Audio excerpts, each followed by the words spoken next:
heard helicopters, but then Well, but that's maybe the reason they were doing it early was to get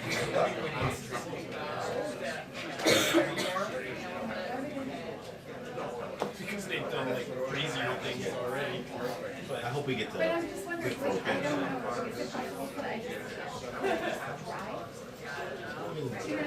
There have been other people that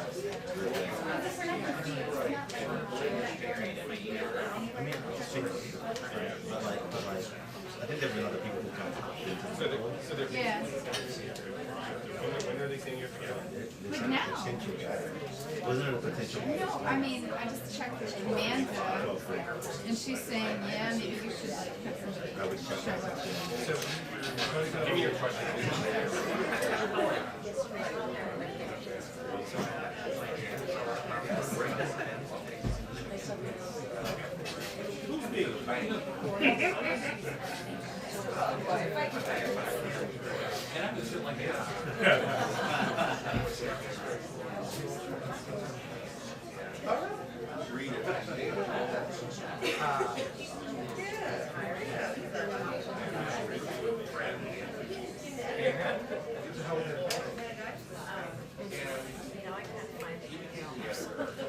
Well, then I went into the travel, we did not go forward.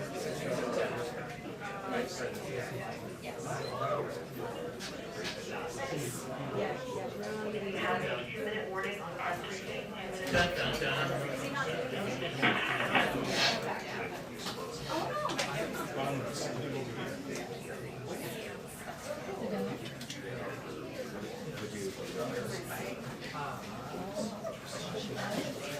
You're gonna say about it.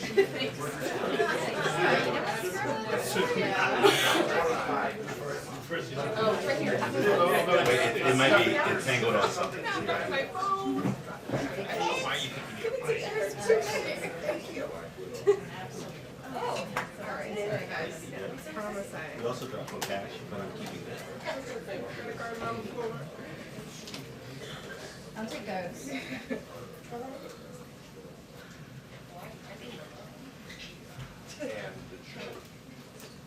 I don't know how we're supposed to paying attention to everything and then waiting for them to be like, are we gonna say out of town?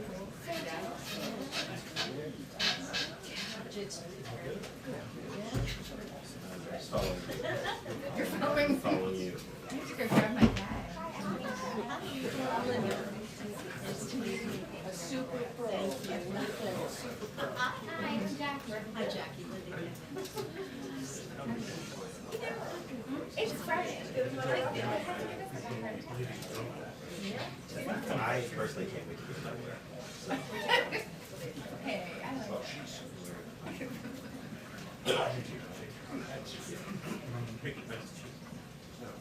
Are we?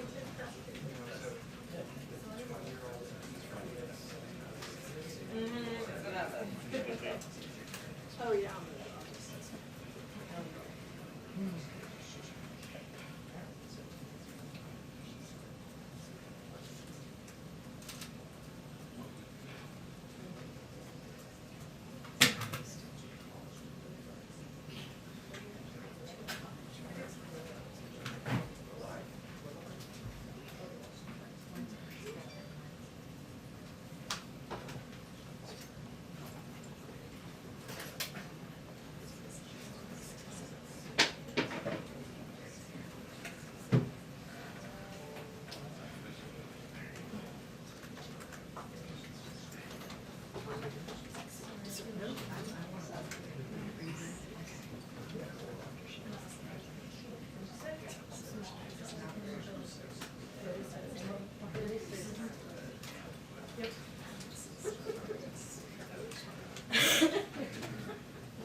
from the.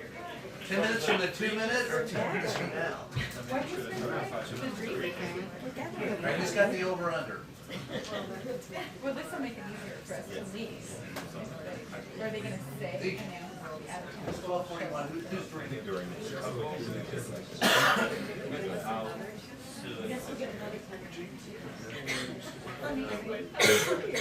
finally got it. Well, it's already Yeah. 10 minutes. Oh, really? Yeah. Not very well, but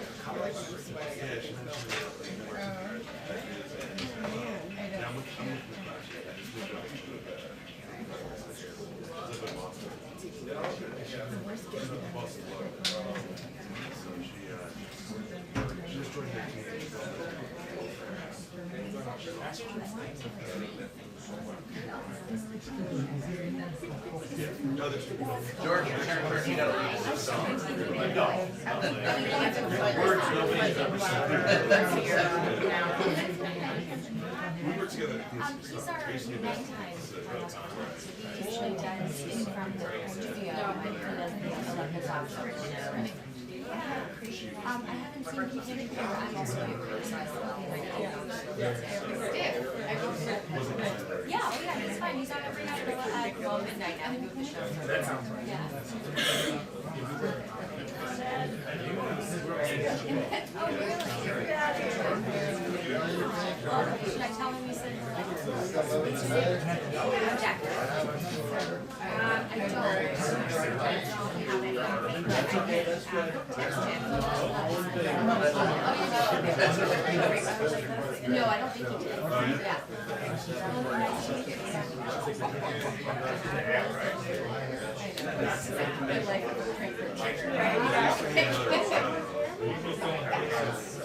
yeah, they're all ready.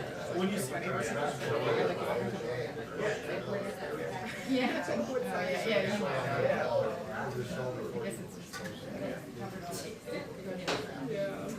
But I will be happy to Yeah, when I go to like Giant, I don't know if you can go this way, and just go all the way down to almost it's just really tough. I've got one class later. George, you just said a dirty word. That's something that's so crazy. Did you get out and get changed tires? I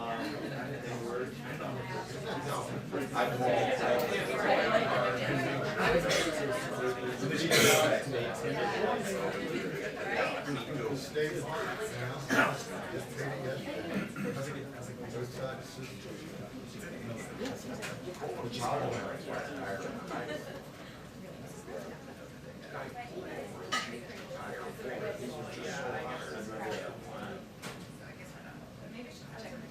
don't think they did that. If they did it for me, they'd charge me double. do have.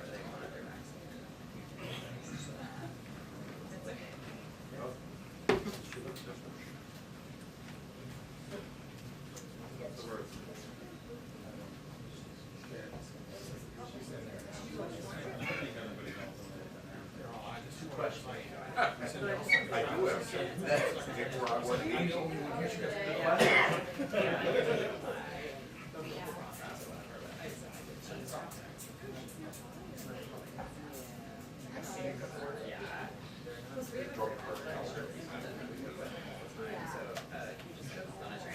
Yeah, that's a problem with using.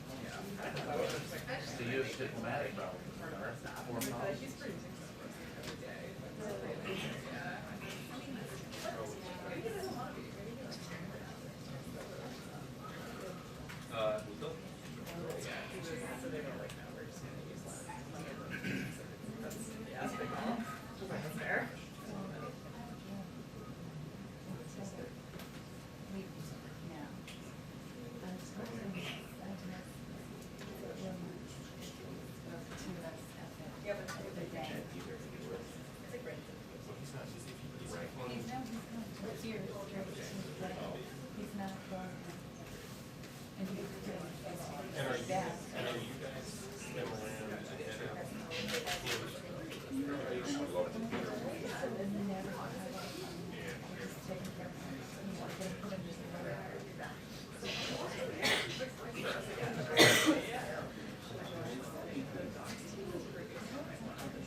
That's what you said. Whatever you said. And so you miss the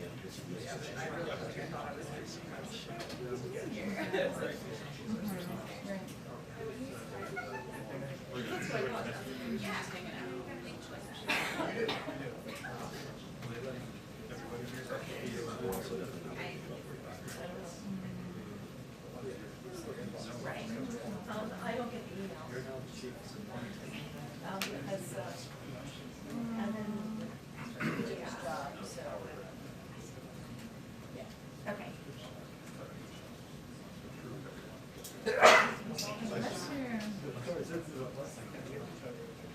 Yes, thank you. Yeah, but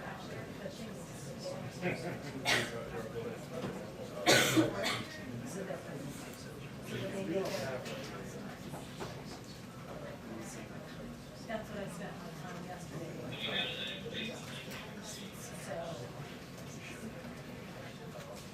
So.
Hi everyone, happy Friday. I have a couple of items for all of you at the top. First, we welcome the unanimous adoption today in the UN Security Council to extend the mandate for a critical humanitarian aid lifeline to Syria. This agreement, which will directly impact the lives of millions of Syrians, was the result of hard work among the members of the Council and intensive diplomacy following a detailed discussion at the Geneva summit between President Biden and President Putin. Today's resolution, which renews the cross-border agreement that would have expired on July 10th, will provide further life-saving humanitarian assistance to the people of northwest Syria and is part of a broader humanitarian initiative led by the United Nations. The two leaders today on their call, there was a readout that just went out that should be in your inboxes, you may have seen, commended the work of their respective teams following the summit and welcomed the unanimous vote in the Council. There was a readout, I should note, that just went out of a call that President Biden did with President Putin this morning. I'm sure we'll talk more about that, but just to note for all of your inboxes. Also today, the President will sign an executive order that will direct a historic whole-of-government effort to promote competition in the American economy.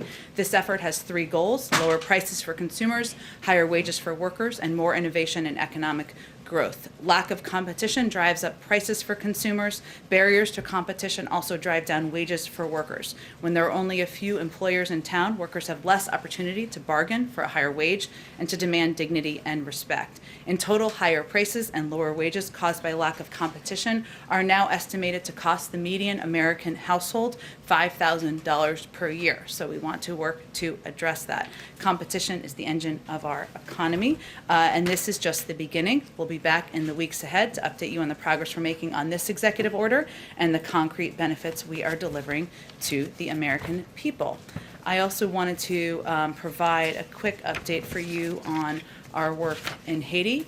The United States remains engaged and in close consultations with our Haitian and international partners to support the Haitian people in the aftermath of the assassination of the president. In response to the Haitian government's request for security and investigative assistance, we will be sending senior FBI and DHS officials to Port-au-Prince as soon as possible to assess the situation and how we may be able to assist. I also wanted to note that in January 2021, we announced a $75.5 million for a wide range of issues, including democratic governance, health, education, agricultural development, and strengthening of pre-election activities. Strengthening Haiti's law enforcement capacity is a key U.S. priority, was before the assassination a few days ago, continues to be. And the U.S. Department of State's Bureau of International Narcotics and Law Enforcement Affairs provides assistance directly to the Haitian National Police. We are also providing $5 million to strengthen the Haitian National Police capacity to work with communities to resist gangs.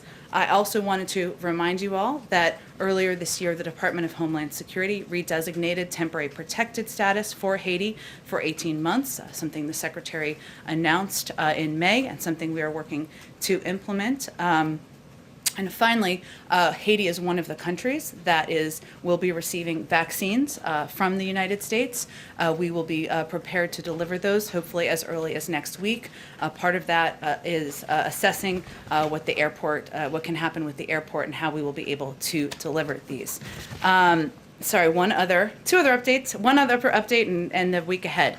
On global vaccines, today we are sending 3 million doses to Indonesia, 1.5 million doses to Nepal, 500,000 doses to Moldova, and 500,000 doses to Bhutan. With these shipments in this week alone, we have sent nearly 15 million doses to countries including Guatemala, Uruguay, Paraguay, Bolivia, Afghanistan, and Vietnam. On Indonesia, I also wanted to add that in addition to the vaccines, we're moving forward on plans to increase assistance for Indonesia's broader COVID-19 response efforts. We recognize the difficult situation Indonesia currently finds itself in with a surge of COVID cases, and our thoughts are with those in Indonesia who are affected. Finally, let me get to the week ahead. On Monday, the President will meet with local leaders, including law enforcement, elected officials, and a community violence intervention advocate to discuss his administration's comprehensive strategy to reduce gun crimes and other violent crimes. And that's here at the White House. On Tuesday, the President will deliver remarks in Philadelphia, the birthplace of democracy, on his administration's actions to protect the sacred constitutional right to vote and the need to overcome anti-voter laws. He will make the moral case to the American people on why the right to vote is fundamental to who we are as a nation. On Thursday, the President will deliver remarks to mark the day that tens of millions of families will get their first monthly tax relief payments thanks to the American Rescue Plan. The expanded child tax credit provides working families $250 each month for every child 6 to 17 years old and $300 each month for every child under 6 years old. Also Thursday, the President will welcome German Chancellor Angela Merkel to the White House for an official working visit. Her visit will affirm the deep and enduring bilateral ties between the United States and Germany. This forward-looking visit will address our robust partnership on shared global challenges and identify areas to further strengthen cooperation in the months and years ahead. And on Friday, the President will participate in the Asia-Pacific Economic Cooperation Leaders Retreat, remotely, obviously, on the response to the COVID-19 pandemic. On Friday afternoon, the President will travel to Camp David, where he will remain over the weekend. Alex, that was a lot of information. Hopefully, go ahead. And we have new information about a call with President Putin. Can you tell us more about what prompted this? Was it decided in response to these recent ransomware attacks? What exactly did President Biden say he reiterated that the United States will take any necessary action to defend its people. What threats, if any, did he make? And then I wanted to know, the top of the readout suggests that it was partly sort of a pleasant call. The leaders commended their joint work. So can you explain why President Biden was at all pleasant in this call when it seemed that there are all of these ransomware attacks coming from Russia that may have been government approved? First, let me say that the president is a believer in face-to-face diplomacy when possible and leader-to-leader diplomacy when that's not possible. And this is an example of that. And this is the first time, even though ransomware attacks have been increasing over the past 18 months, if not longer, that there has been this level of engagement at this level. And certainly the president knew, even when they met in Geneva, that there would be a need for ongoing discussions and engagements. I would say the reason that they commended the work of their teams is this is consistent with the president's view that diplomacy includes working together where there is opportunity and agreement and being clear and candid and forthright when there is disagreement. And this call is an example of that. So because of their agreement and the discussion they had in Geneva, the UN Security Council is going to extend access for humanitarian corridors, providing assistance, humanitarian assistance to people in Syria. That's something that is pivotal and that is going to save lives. That is something to be commended. At the same time, the president made clear, as I think you could see in the readout, that he underscored the need for President Putin to take action to disrupt these ransomware groups. Our evil, we know, operates in Russia and other countries around the world, and we don't have additional or new information suggesting the Russian government directed these attacks. We also know, and we also believe, that they have a responsibility. They have a responsibility to take action. And as you can see in the readout, the president also made clear that the United States will take any necessary action to defend its people and its critical infrastructure. So this was an example of leader-to-leader diplomacy, something the president feels is vital as he operates in the world. A clarification on the new CDC guidelines on schools, because there seems to be a lot of confusion when these come out. Schools are now supposed to allow teachers and students that are vaccinated not to wear masks, but they're not recommended to keep track of that. Is that a recommendation enforceable? And if not, why even make the recommendation to begin with? And then going forward, as we're seeing an increase in vaccinations or increase in the Delta variant in some of these under-vaccinated clusters, is there a situation in which the administration would suggest returning to virtual learning at all? First, the CDC laid out ways several months ago that all schools can safely return to in-person learning. That applies to schools in areas where there are high levels of vaccination and areas where there are lower levels of vaccination. And thanks to the American Rescue Plan, $122 billion in funding, schools can implement these mitigation measures that they may not have been able to prior. So this guidance today reiterated that masks should be worn indoors by all unvaccinated individuals. Schools should continue to maintain at least 3 feet of physical distance. Screening, testing, ventilation, hand washing and respiratory etiquette, staying home when sick and getting tested, contact tracing with quarantine, and isolation and cleaning and disinfection continue to be important layers of prevention to keep schools safe. Now, the guidelines that they provided, the guidance, is in line with their public health guidance that they have provided broadly. So if somebody is vaccinated, they are safe. If they are not vaccinated, which obviously applies to children who are under a certain age who are not yet eligible, then there are guidelines that remain in place. How these guidelines will be implemented has always been the purview of local school districts. That has always been the case with vaccines in general, even prior to the coronavirus. So this is public health guidelines that they are providing. It is up to the school districts to apply and implement. Go ahead, Jeff. Some 3 weeks or so ago, President Biden in Geneva said that Vladimir Putin knows there are consequences. He knows I will take action. Did he raise the volume of a similar message in their call today, or did he amplify it in any way, or did he just repeat it? Well, I think as the readout makes clear, he reiterated that the United States will take any necessary action to defend its people and its critical infrastructure. And he also reiterated his expectation that President Putin take action, even if it is not directed by the Russian government and if it is because of criminal actors in his own country. So I'm not going to give you a tone and tenor readout here, but the president believes that and he's always believed this was going to need to be an ongoing diplomatic engagement with the Russians. We've had expert level talks. We've had those talks focused on cyber, focused on ransomware, but he also understands that there's going to need to be talks at times at the leader level. This is exactly You don't have any new information that Russia was involved specifically in these attacks, is that right? Correct. Are the cyber groups still meeting next week? The U.S. group and the Russia side meeting next week on Yes. cyber? Yes, go ahead. So in this call with President Putin, did Putin provide any assurances to President Biden that he will in fact crack down on cyber criminals that are in his country? Well, I'm not going to read out on behalf of the Kremlin. I will let them read out their own, what the president conveyed to President Sorry, I Biden. didn't mean to cut you off, but did President Putin provide any assurances to President Biden on that call? Again, that's not an appropriate role for the United States to convey. I can convey and read out to you what role President Biden played and what message he delivered to the Russians. Go ahead. So you talked about the visit of Chancellor Merkel coming on Thursday. To what extent will President Biden ask Germany and other countries that are involved to stand with him in a response to Russia on these ransomware attacks? Is that a big part of your agenda?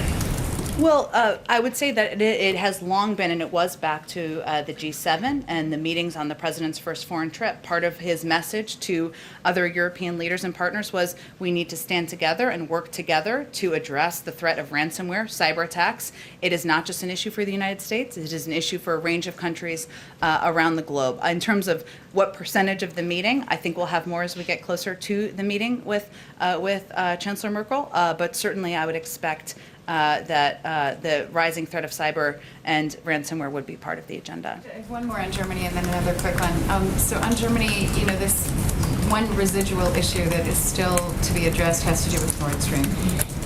To what extent are you hopeful that you might be able to reach some kind of an agreement or extract some kind of promises from Germany that would stave off the need to have this sanctions take place?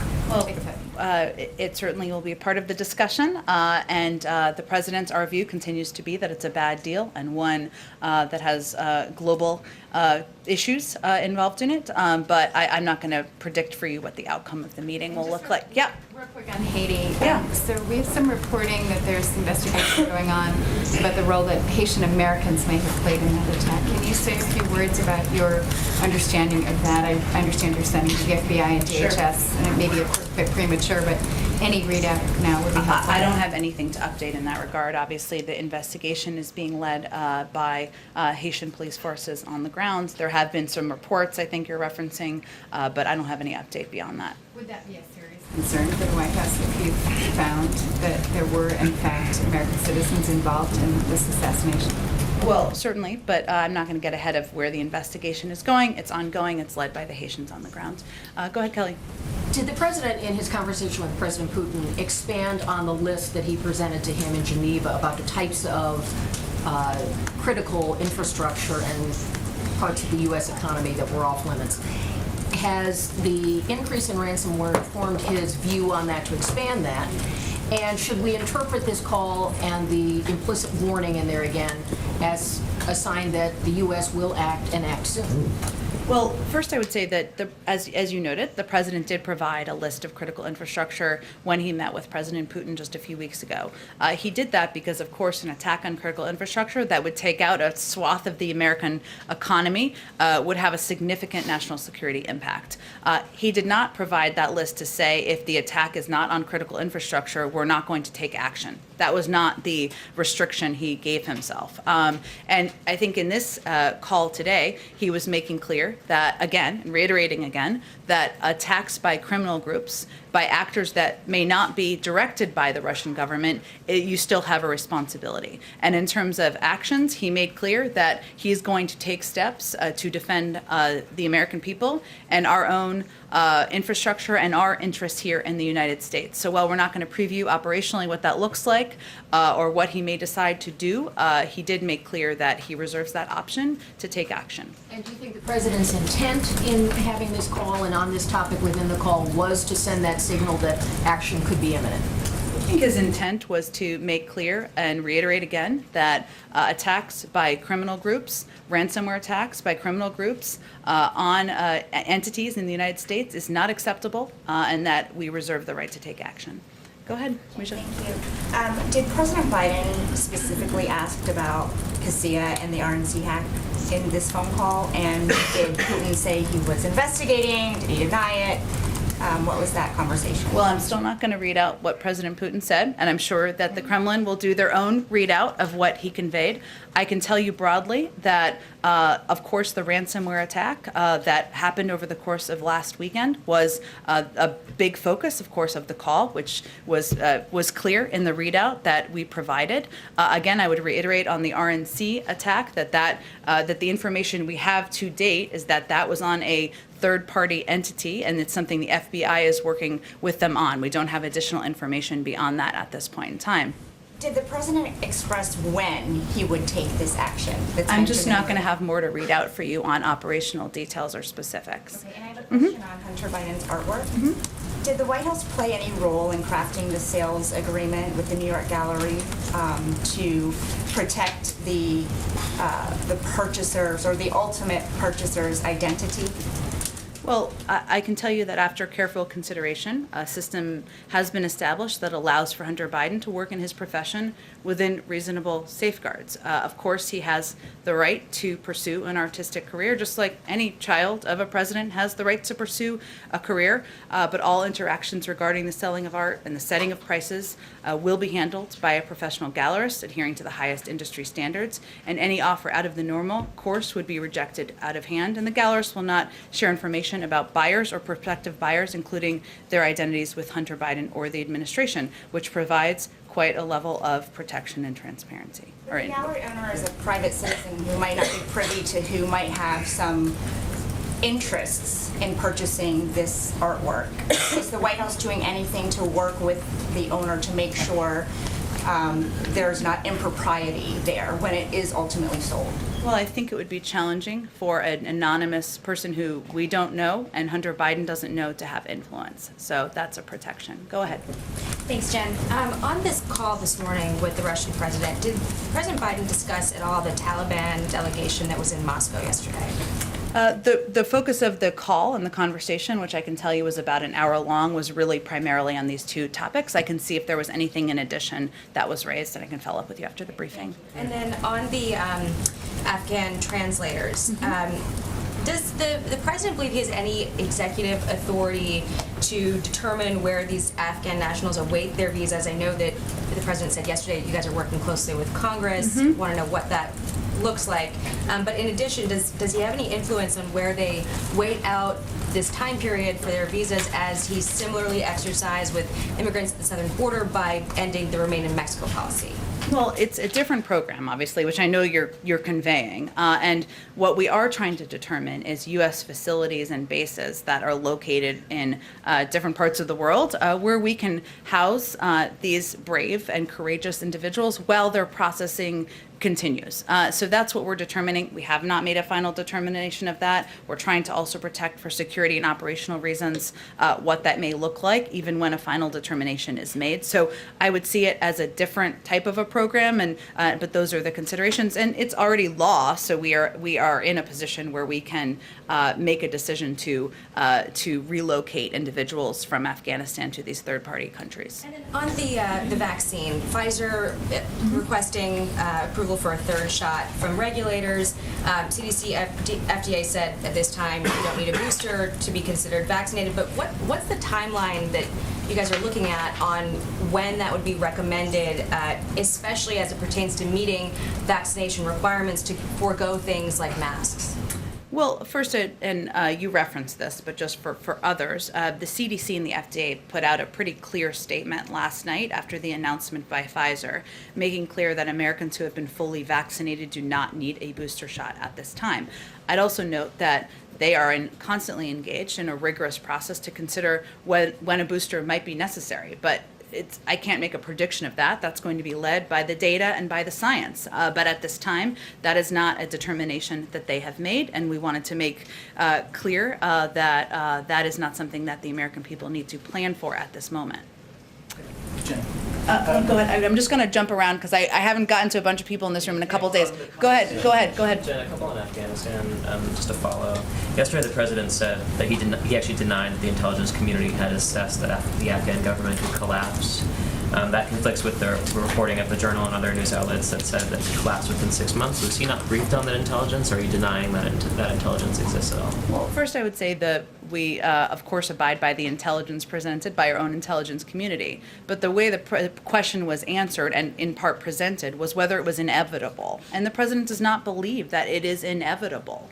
The intelligence community has never said it was inevitable for the Taliban to take over the country. And so his objective, or his what he was trying to convey, was that there's a responsibility, and the responsibility now lies in the hands of the Afghans. We have trained over 300,000. We've provided $3.9 billion in humanitarian assistance. These are brave fighters who have fought off, taken on casualties, and fought off over the course of the last several years. We want to equip and empower them, and it is now in their hands. But it is not inevitable, nor has any intelligence assessment predicted it was inevitable.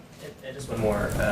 Yesterday, he also said that the U.S. doesn't bear responsibility for any deaths that might occur after the U.S. withdraws. Can you explain, how the U.S. doesn't bear any responsibility for that?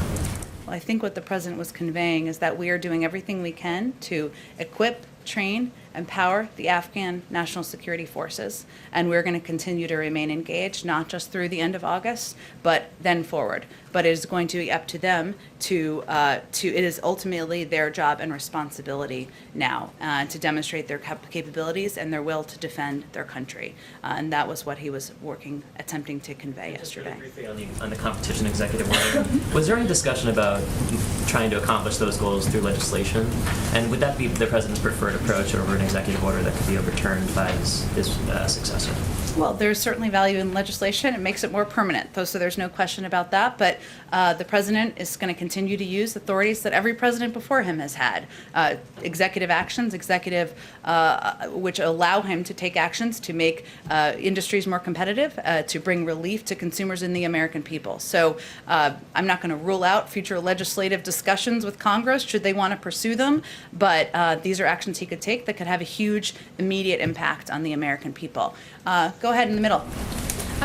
Just two quick questions, Jen. The first is, I spoke with a number of justice organizations and families that want to know if the president is going to address the over 4,000 inmates, low offender inmates that are sent home due to the pandemic that may have to go back.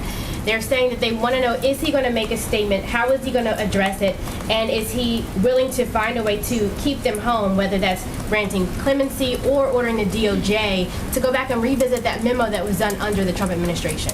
Sure, it's a great question. It is something the president is following closely. A lot of it is under the purview of the Department of Justice. I can see if there's any new update for you that I can provide to you after the briefing. Secondly, on the campaign trail, the president said, especially for those moments when this campaign was at its lowest, the African American community stood up again for me. Then they always have my back and I'll have theirs. With that said, I know you said on Tuesday he's going to Philly, but there are many activists on the ground who feel like the president has not done all that he can. Are we going to see him going state to state like he did with infrastructure and having a very in-your-face approach with many Republicans, like in Arizona, confronting some of these rules, or even pressing Democrats when it comes to nuking the filibuster? Well, first I would say that the speech the president is delivering is about our fundamental right to vote in the country and the moral obligation we all have to defend that, stand up for that. It's not about legislative process, and this issue is bigger than that. And I would say that to those who are critics, we stand with you in wanting to make voting more accessible around the country. And that's why the president signed a historic executive order into law in his first month in office. That's why his Department of Justice has already taken action to double the funding and support around the country to fighting voter laws and fighting voter suppression. That's why he nominated and fought for the confirmation of Kristen Clark and Vanita Gupta, two civil rights activists who are now playing prominent roles in the Department of Justice. He has said this will be the cause of his presidency. He's delivering a speech in Philadelphia, the foundation of democracy, next Tuesday, and that's a continuation of his efforts. Go ahead. Jen, thank you. Nobody really would expect you to preview what the United States might do as a retaliatory cyber attack on Russia. But does the president understand that, assuming Russia would not acknowledge such an attack, does he understand that for political consumption, domestic political consumption, and perhaps worldwide political consumption, that we have to make some kind of show of it? We have to point out that we have responded. The United States has responded. And the president has fulfilled what he said he would do. I would say the president doesn't make his global decisions or his decisions as commander-in-chief or a leader in the global community based on politics. He makes them on what is in the interest of our national security, in the interest of the American people. And certainly, I know you alluded to this, but I don't think anyone expects him or us to preview our punches. He reserves that option, has been clear about that, and we're probably not going to preview that in advance. Go ahead, Karen. I think I've answered your question. Go ahead, Karen. Thanks. Two questions on vaccines and back to the Pfizer saying that the third shot's better. You mentioned that the FDA and the CDC came out very quickly with a statement saying it's not needed at this time, but is anybody in the administration asking Pfizer to coordinate on announcements like this so Americans are not confused to see such a whiplash of headlines? Well, they are a private sector company. I can't speak to their the origin or the motivation of their announcement. You'd have to ask them that, but the role we can play from the U.S. government is to provide accurate information and public health information, which is what we ventured to do last night pretty rapidly in response to the announcement. And you were asked about this on Wednesday on Air Force One, but I just want to go back to it because there's still pushback about the president's comments about going door to door to encourage vaccinations. The South Carolina governor said today that enticing, coercing, intimidating, mandating, or pressuring anyone to take a vaccine is a bad policy that will deteriorate the public trust and confidence in the state's efforts. And Governor McMaster said he's going to prohibit the state health agency from using the administration's targeted tactics. Can you respond to the governor and explain what it is that is being done and what is not being done in this outreach? Sure. Well, let me first say that the failure to provide accurate public health information, including the efficacy of vaccines and the accessibility of them to people across the country, including South Carolina, is literally killing people. So maybe they should consider that. But I would say that what this is and what it is not, this is not federal employees going door to door. This is grassroots volunteers. This is members of the clergy. These are volunteers who believe that people across the country, especially in low vaccinated areas, should have accurate information, should have information about where they can get vaccinated, where they can save their own lives and their neighbors' lives and their family members' lives. That's exactly what this is. It's something that's been going on since April, and it's something where we've seen an impact in states where there are lower vaccination rates. So it is something we will continue to work with local groups to do, and it's a disservice to the country and to the people who may lose their lives, who may lose family members, to provide inaccurate disinformation at a moment where we're still fighting a pandemic. Go ahead, George. Thanks. Two questions on the president's trade agenda. He's spoken a lot about Buy America, and he settled the Airbus thing. But when can we expect activity on the major things like lifting the Trump tariffs or the UK talks? Sure. This is, of course, under the purview of Ambassador Tai and somebody who is working every day to work with countries around the world to communicate what our agenda is. I don't have anything to predict for you in terms of additional components of his trade agenda. I will note that as he looks at our global approach, our economic approach, he believes that we need to build the middle class, make sure we are making decisions through the prism of what's going to help the middle class here in the United States. Yeah. Any reaction to the IMF calling on him to lift the tariffs? We're continuing to review. I don't have any update for you on a timeline. Go ahead. Thank you. So I have a question on vaccine sharing and then on Afghanistan. On vaccine sharing, many humanitarian organizations say that despite the 1 billion doses pledged by G7, the lion's share of which is coming from the U.S., it's still not nearly enough to get the world vaccinated to stop the spread of variants. My question is, does the administration have any plans to expand from the 580 million doses already pledged? And jumping up on your Indonesia announcement, the Jakarta government has just announced that they're going to use the 3 million Moderna doses to vaccinate 1.5 million healthcare workers who have already been vaccinated, fully vaccinated with Sinovac. So would you care to comment about that in regards to U.S. vaccine diplomacy versus Chinese vaccine diplomacy? Sure. Well, first I would say that there are no strings attached to our vaccines that we're providing. We're providing them around the world to save lives and to be a contributor to the global effort to fight the pandemic. You're absolutely right that there are more doses needed beyond the billion. I would note that the United States is far and away the largest contributor in the world to the fight against the pandemic, including specific doses of vaccines. And we have, the president has made clear that we will continue to build from here. And we're working on manufacturing capacity around the world and in the United States, and we will continue to contribute even beyond the billion doses.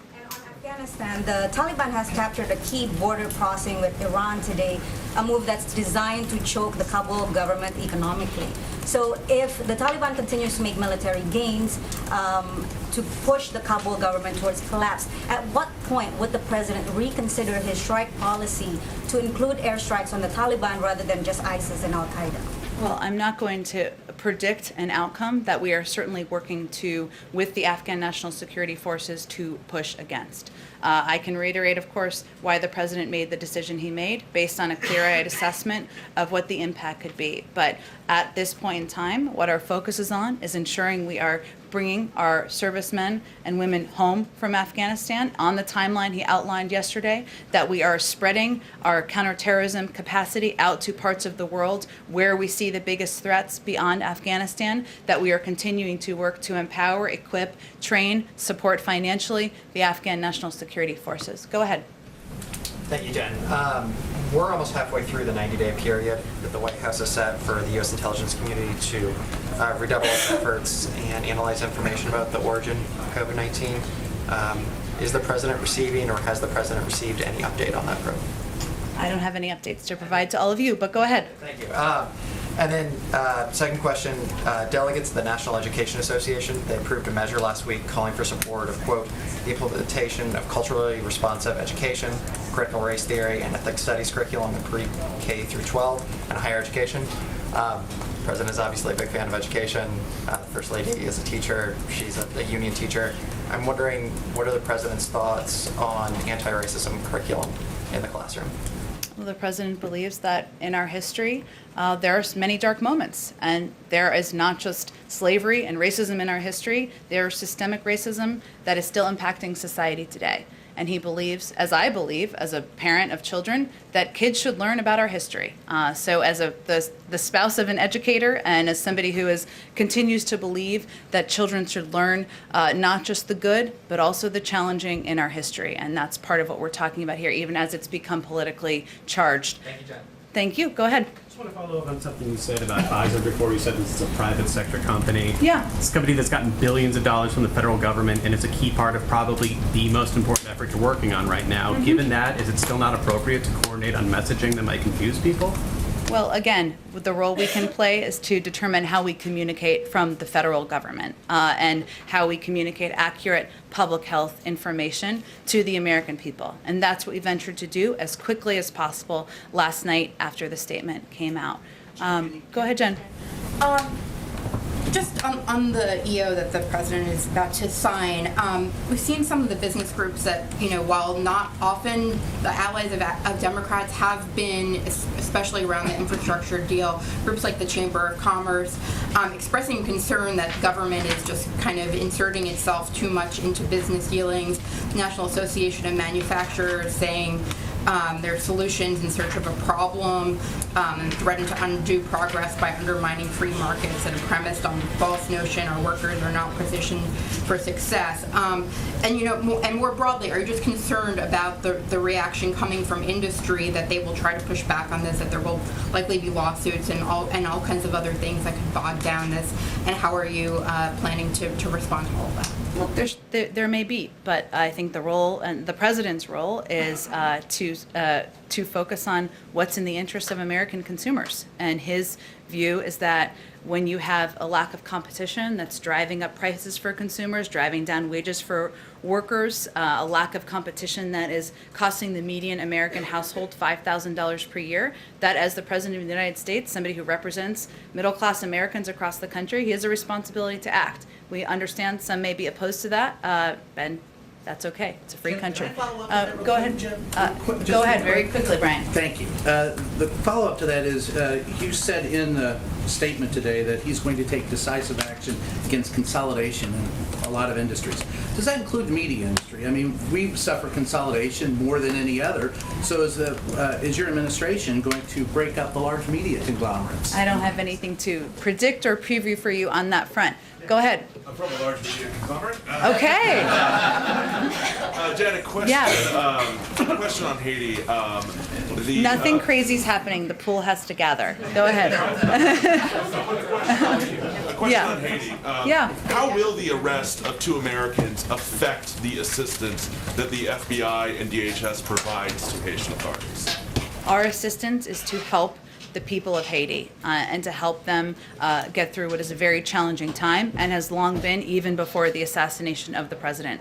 So the investigation is not going to impact the assistance we're providing to the people of Haiti. But as I announced at the beginning, we are sending, because supporting law enforcement efforts on the ground and making sure we are providing resources in terms of women and manpower, but also financial resources is part of what our objective is as well. And how many law enforcement agents are we sending?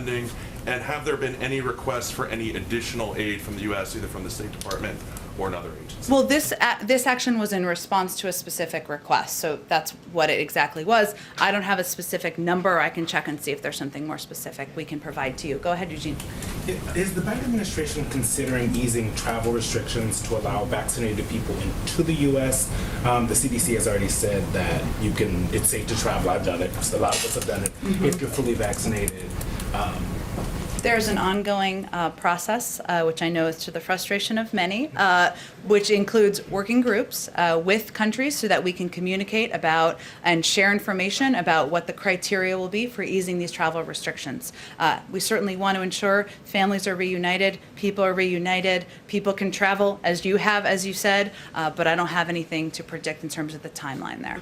The question is, if the conditions are the same, they're otherwise the same, why does the destination matter? They look at a range of criteria, but it's based on public health discussions. Public health experts are a part of these discussions on all sides, from our country and from the others who are participating. And last question.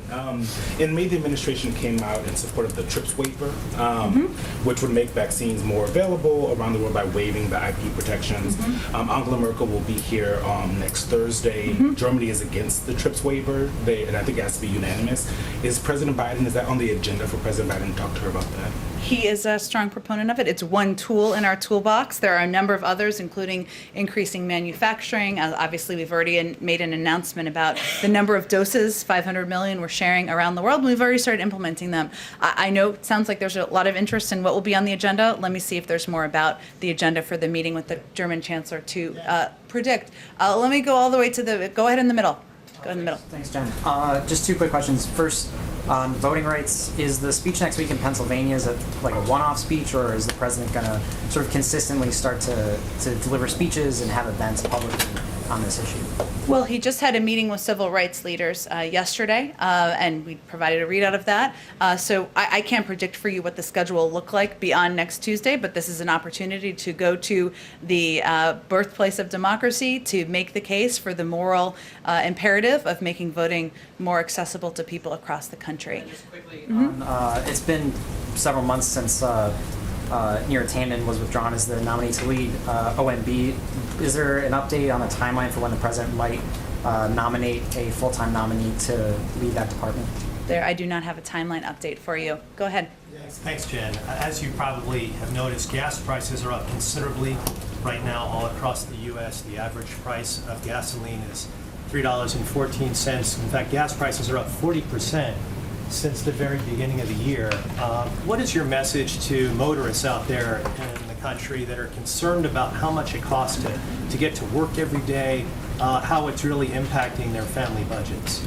Well, first I would say that gas prices do historically rise in the summer, and that's particularly true even in moments like this where there's a spike in people traveling, and even more people are hitting the road now because of our success in defeating the pandemic. So in the last 10 years pre-pandemic, for example, the average price of gas in July is nearly 30 cents higher than it is in January. And any prices are higher now than they were last year because Americans are finally able to travel. I just thought that context was important.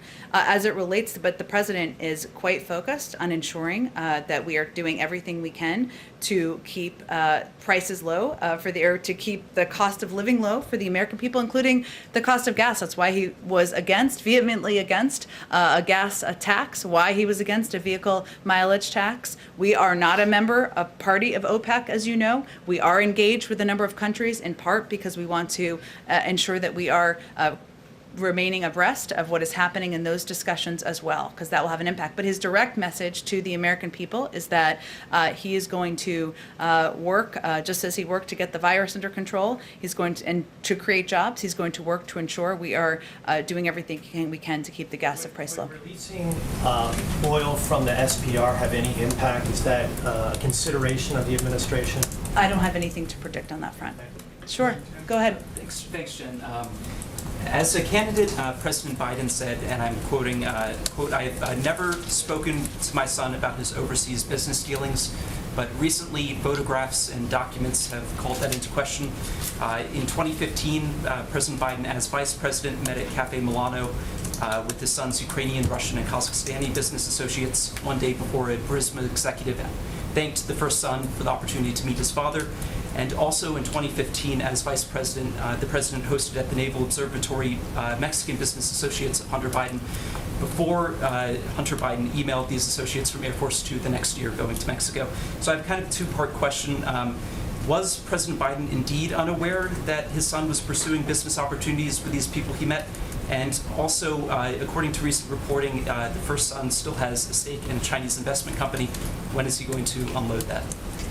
On the last part, he's working to unload that. I'd point you to his representatives. The president does not discuss business dealings with family members, and otherwise I'm not going to respond to Rudy Giuliani's lawyer.